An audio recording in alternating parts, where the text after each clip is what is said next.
What's going on, guys, and welcome to another episode of the Crack a Pack series. I hope you all are doing absolutely fantastic. Finally, we get to the end of the week, and hopefully you guys have a very fun weekend celebrating with Throne of Eldraine coming out officially. Obviously, last weekend was pre-release, but this time we actually get our hands on it for real. Everybody can actually get in on a draft or get in on a sealed pool or something, and it's going to be a lot of fun, I'm sure. So please, if you do get to play out with Throne of Eldraine a little bit this weekend, please let me know how your experience is in the comment section.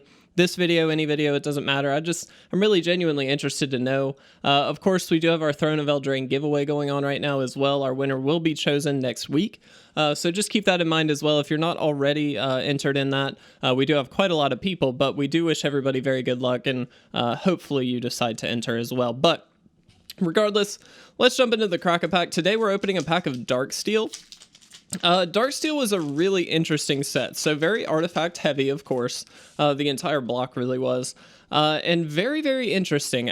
There are a lot of very powerful cards in this set. Hopefully we get to see some of them. I do not know what the best, I'll say archetypes are, just because I didn't draft during this time, but there are quite a lot of really interesting things, so we'll do the best we can. Our first card here, Krark Clan Stoker. It's a 2/2 for 2 and a red. You can tap it and sacrifice an artifact to add 2 red to your mana pool. Worth noting here, again, this is an artifact heavy deck, or excuse me, set. You're going to see a lot of artifacts that you would be able to sacrifice to this. Not saying you should. I don't really think this is an amazing card by any means, but it is mana ramp. I mean, it does kind of ramp you, and so that's pretty solid in a certain style of deck. Now, that being said, that generally tends not to be the red deck, but obviously, you know, to each set their own. Maybe this is a little bit different. My initial thought of this card is that it doesn't really have a solid home. Again, red tends to be more aggro. This doesn't feel very aggro to me, and I don't like sacrificing permanents, especially in limited. That just seems a little bit bad. Now, obviously, there are some synergies, but I don't think you can bank on those. Again, once you're drafting, you have no idea what you're going to get. Echoing Truth is an instant for 1 and a blue. Return target non-land permanent and all other permanents with the same name as that permanent to their owner's hand. This is actually a card that we've seen in constructed sideboards a number of times, just because it bounces tokens, it bounces a lot of really important things, and so I actually really do like it. Honestly, even if it only bounces one thing at instant speed for 2 mana, it's just kind of a boomerang. I mean, it's fine. It is non-land permanent, which means it's not necessarily just creatures. You can hit artifacts, for instance, or you can hit enchantments, or you can hit really anything except for lands. And I think that's really, really important. That instant speed is also really, really crucial. Being able to play this flexibly in terms of being able to play it on your opponent's turn, I think is really, really good. So honestly, I think this is a very strong card. I do like this one a lot. Tango Golem is a 5/4 for 7. And it has affinity for forests, so it comes in, it costs 1 less to play for each forest you control. Now, obviously, that puts you a lot more focused into a green deck, but if you are in a very, very focused green deck, this is an amazing, amazing card. Even if you're in like a 2-color deck, but focused a little bit more towards green, I do think that this is a very good card. I don't think it's worth picking up early, only because this pigeonholes you into that deck a little bit. But I do think it's a really powerful card. If you can get this out for only 4 mana, you're well above what you should be getting for 4 mana. I think if you can get it for 3 mana, you're doing really, really well. So I actually really like this. The fact that it becomes cheaper as you just play through your deck as you normally would is really, really crucial. I think the Echoing Truth is just a better tempo play, so I'm going to go with that. But as far as power cards go, this is much better. Just a little bit less flexible, that's all. Chittering Rats is a 2/2 for 1 and 2 black, and when it comes into play, target opponent puts a card from his or her hand on top of his or her library. Now, a lot of people would expect this to be like discard the card or something like that, and maybe you think that's better, and I'm sure in a lot of cases it is. However, this also sets your opponent back a turn. Now, yes, they're probably putting a card that they, on turn 3, they probably can't play every card in their hand, and so 9 times out of 10, they're just putting something back that they couldn't have played that turn. However, what that means is they're just drawing that same card again the next turn. So you're basically blanking a draw from the opponent, and that's huge. That just means that's exactly what you want, which is keeping your opponent off of new spells, new utilities, new flexibility. You get rid of that option by playing a card like this, and I think that's really, really important. And so I like this card a lot. I don't think it's amazing, and I don't necessarily think it's better than Echoing Truth, but I do really like it. It is a creature as well, and I will say in Limited, if you're ever kind of between two cards, lean towards the creature a little bit further, just because 9 times out of 10 you're going to win the game on board by attacking. And so the more creatures you have, the easier that is. I think, honestly, in this case, I'm going to take my own advice a little bit, and I'm going to go for the rats here. Ritual, of Restoration is a sorcery for 1 white. Return target artifact card from your graveyard to your hand. Very simple card, but actually very, very powerful. I don't like taking it early by any means, but again, this is an artifact set. We're going to see a lot of artifacts here. And if you can get double value out of 1 card, that's fantastic. And so this is a very, very solid card. I don't think worth first picking by any means, but especially if you get like a value artifact bomb, being able to bring that back and make them have an answer for it twice is perfect. That's exactly what you want to be doing. Razer Golem is a 3/4 for 6, and this has affinity for planes, so very similar to affinity for forests.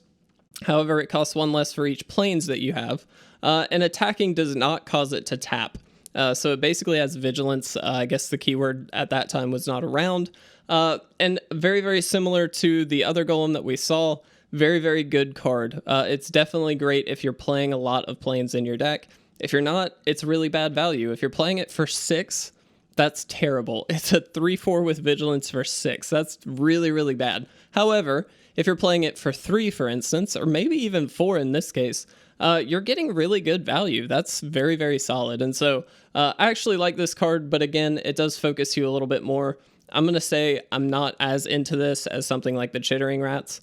That might be incorrect. This might be a more powerful card, but again, that's just my view on it. Mekka, I hope I'm saying that correctly, is an instant for 1 and 2 blue. Look at the top X cards of your library, where X is the number of artifacts you control. Put 1 of those cards into your hand and the rest on the bottom of your library in any order. This is just really good card selection in a set like this. It would not work, obviously, in every set just because there aren't a huge number of artifacts in your everyday expansions. For instance, anything from Throne of Eldraine, there's not a ton of artifacts. You might get some, obviously, there is some synergy, but this is really where it's at its best just because you're going to be picking up quite a number of artifacts through the draft, I think, given any deck that you're in. And so if you find yourself in a blue deck, I think this is a very good card. I don't think this is worth first picking, but being able to select something hopefully very, very powerful to finish out a game for only 3 mana and at instant speed seems very, very powerful to me. Nourish is an instant for 2 green, and it very simply says you gain 6 life. If you've watched this channel or this series for a while, you know that I hate cards like this. They're very much a trap, particularly for new players who think life is like the most important resource in the world. Yes, it is important, but it is still a resource, and you have to think of it like a resource. It's okay to lose a few life if that means you're going to win the game off of that. And so I really don't like cards like this just because they stall the game. It's almost like protecting that life total as a resource so much to the point where it becomes an issue because you're not doing anything else. This could be a bomb in your deck versus a Nourish, or it could just be a really solid creature that's going to block the board and maybe stall the game a little bit that way for you. And if you think of it like that, that's worth more than 6 life. Way, way more. And so honestly, cards like this in general, I always advise stay away from. I just don't think they're good at all. Leoninbola is an artifact equipment for 1 mana, and the equipped creature has tap, unattached Leoninbola, and tap target creature, and this has an equip cost of only 1. This is actually a really, really powerful card. Tap down creatures, or really just effects in general, tend to be very, very good. The fact that you could technically use this multiple times per turn is amazing. Being able to tap down like their biggest creature just means you don't have to worry about it on attacking or defending whenever you choose to do this. So you can do this at instant speed because you can just tap the creature and use the effect. Yes, you can't use it multiple times per turn on the opponent's turn, but it is still very, very powerful, and I think it beats the Chittering Rats for sure. It really, really gives you that tempo that you need to stall the game to the point where you can very easily take over. And this just handles most creatures very, very easily.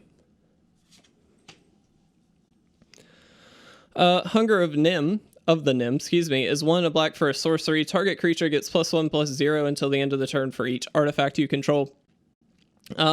I really don't like this, just because it's sorcery speed, if nothing else. If it was instant speed, I think it's a great, great card for this set, solely because, again, artifact count's very high, and you can really get a lot of power for 2 mana, but with sorcery speed cards, you really, really run the risk of a removal spell, and especially because this doesn't boost toughness, it just means that they can very easily burn the creature, if nothing else. And so this really opens you up. I think this is a very bad card, because it's sorcery speed. Instant speed would be a different story.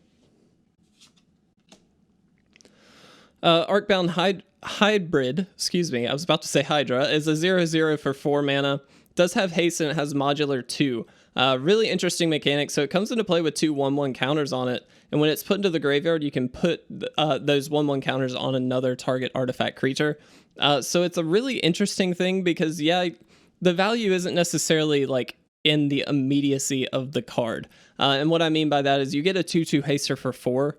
That's not amazing. However, there's artifact synergy, of course, but you keep that power and toughness on the field even if this card dies, assuming that you have another artifact creature. And again, generally you will.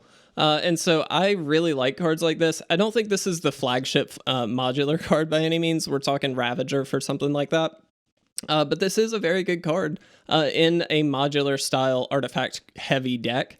I don't think I would take it here. I think the Bola is a more safe and just powerful pick. But being able to leave those counters behind is very, very good. Screams from Within is 1 and 2 black for an enchant creature. The creature gets -1/-1, and when it's put into a graveyard, return Screams from Within from your graveyard to play. So you actually kind of get to throw this back onto a lot of creatures.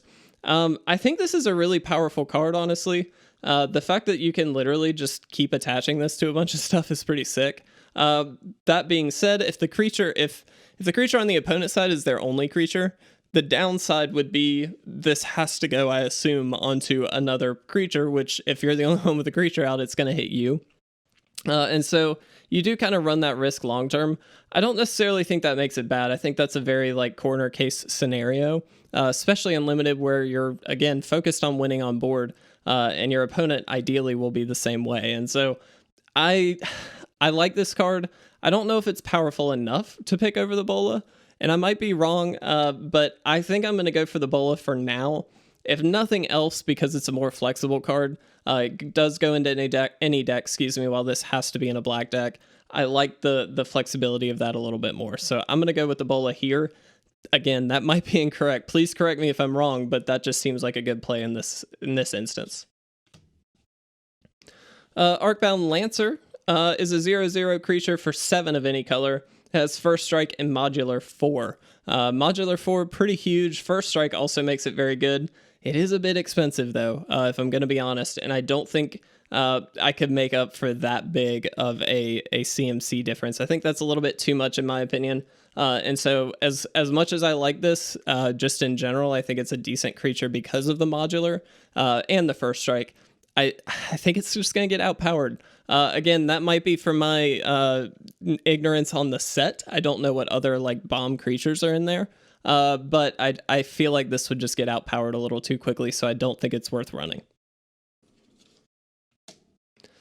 Leoninbola Mage is our last uncommon. It's a 2/3 for 3 and a white. Tap it and target creature gets +1/+1 until the end of the turn. And then whenever you play a spell, you can untap Leoninbola Mage. This seems very good, in my opinion. Being able to just bolster up your entire team, if you can play a bunch of just cheap dudes, that seems great. The fact that you can do this at instant speed is even better. Do it on the opponent's turn and then play a draw spell, play anything, and then just keep boosting up your creatures. It's sort of like a combat trick on board always, and I really like that. And so honestly, I think on raw power level, this is a little bit more powerful than the Bola, and so I think that beats it out for me. This just seems like a really, really solid card. And then our rare is Darksteel Forge. It is 9 mana, but it's an artifact that says artifacts you control are indestructible. That's pretty powerful.